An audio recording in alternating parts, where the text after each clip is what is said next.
Hello, and it's time to record the Chapter 8 key questions. So, number 1, name 3 strengths and 3 weaknesses for each side of the Revolutionary War. Let's start with the British. For the British, their strengths would be the fact that they actually had money, and a lot of money to spend. They had a very powerful navy.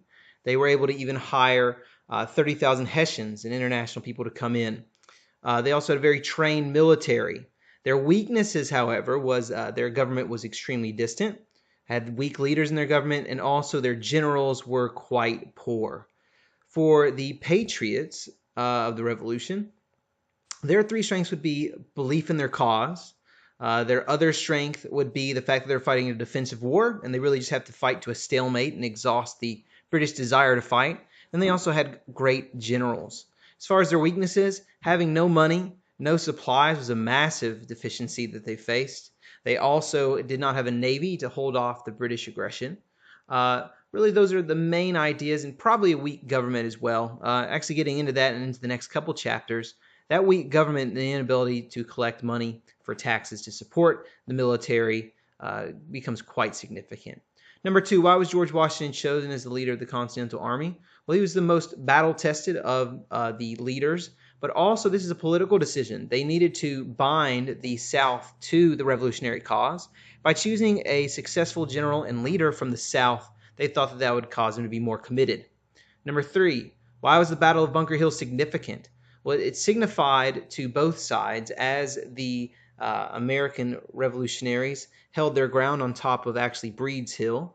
It was obvious that this was not going to be a short conflict, that the Patriots were dug in and they were ready to fight and do whatever it took.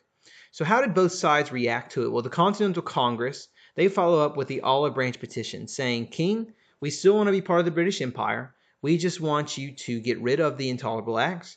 We want representation in Parliament, and we want to be able to control what taxes affect us. King George III was furious after the battle. He refused to answer the pleas of the Continental Congress, and he even hires 30,000 Hessians and commits to warfare against the colonies. So, number 4, why is Thomas Paine's common sense significant? Besides laying out very great ideas that anybody could understand and contemplate, instead of just focusing on that, it came at a time when the revolution needed support. People were doubting after a couple losses that they would be able to withstand the British, and that maybe the easiest path of just accepting British taxation should be the path they should take. So Thomas Paine's common sense sells like hot cakes. I've never really bought a hot cake, but whatever. It sells very quickly, over 120,000 in a single week. It spreads across the colonies and fires people up to dedicate themselves to the revolution. Number 5, describe the people who made up both sides of the conflict, patriots and loyalists. Let's talk about the loyalists. Loyalists were more likely to be people who were wealthy, who were older, who lived in urban areas. Their lives would be more settled, and they would be more likely to lose something from the revolution rather than think about the potential of what they could gain. So loyalists, again, were the older generations, typically speaking, were the wealthier people and often lived in the coastal urban areas. Patriots often lived in the frontier area. That tells you a lot about a lot of the Patriots. And really no other major defining features to go over at this time. Number 6, why did the British fail to complete their 1777 military plan? This is the 3-pronged approach to try to cut off and surround New England and force surrender of the strongest area of opposition. So what happens is, as Burgoyne comes from the north, he is assailed by a bunch of colonists, and he is surrounded and forced to surrender. But he may not have had to surrender had the other general actually come up the Hudson, actually left New York City. Instead, the other general heads toward Philadelphia. He captures it, but that really doesn't gain them anything. And so Burgoyne is forced to surrender at the Battle of Saratoga. Battle of Saratoga, by the way, is significant. I would write this down in your notes. It's significant because victory in the Battle of Saratoga, the forced surrender of Burgoyne's army and over 3,000 soldiers, leads the French to say, hey, we want to join in the war effort.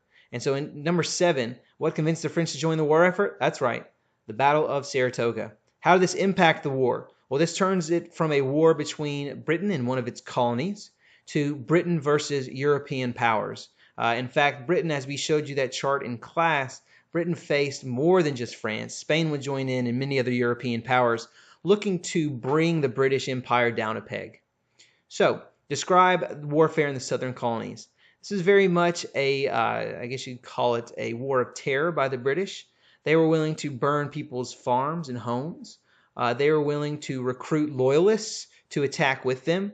And so it's a very bloody conflict in the South as colonist turns on colonist, loyalist versus patriot, Whig versus Tory. Cornwallis as well marches deep into the southern colonies.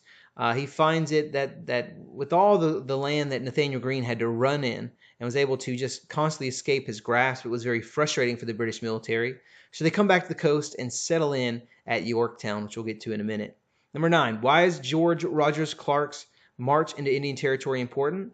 Well, this man going on his wild expedition without much military support captures forts hundreds of miles inland. By capturing those 3 forts, supposedly, many historians argue that that is what enables the Americans to convince Britain to give up the Northwest Territory in the Treaty of Paris at the end of the war. Number 10, how did the colonists win the Battle of Yorktown, and what did it cause? The colonists win the Battle of Yorktown because French support finally arrives, not only in the amount of men on the ground under George Washington's control, but also by sea. The British Navy is forced to run from the French Navy as they surround Yorktown in the ocean. Cornwallis can't escape because from the north and south, Continental Army and colonial militia support and surround the city. And so Cornwallis is forced to surrender over 7,000 soldiers. What did it cause? Well, it caused the end of the war in North America. Britain recognized the lost cause, and rather than committing to the war effort, they decide to resign themselves to trying to stop the war in Europe from getting too bad. And so the next couple of years, there's just the Americans working to get a treaty signed with Britain and other European nations. So finally, number 11, what did each side promise to each other in the Treaty of Paris? In the Treaty of Paris, America was granted, that's right, eagle screech noise, its independence from Britain. Just because it's recognized independence doesn't mean it's respected, which is what the next few chapters will be about. But so we're promised our independence. We're also promised that Britain will pull its troops out of frontier forts. We're promised that we can have the fisheries of Newfoundland. Exciting stuff. And then we also, so what does America promise to the British? We promise them that we will pay back all the land we've taken and all the property we've taken from the loyalists. We will not persecute loyalists any further. And we'll also pay all the debts that we owed to British creditors. Of course, neither side really upholds the promise. Britain undermines American independence. America refuses to pay the British back. The British keep their soldiers stationed inside of Western forts. They use Indian leaders like Joseph Brant to lead attacks on American settlement. And honestly, it seemed as though the British may have wanted to continue ownership of America. We were able to resist. Of course, we'll cover that in more depth in the chapters over the War of 1812. But until then, if you have any questions, shoot me a message. I hope this helps you, and have a great and wonderful day. Click like and subscribe.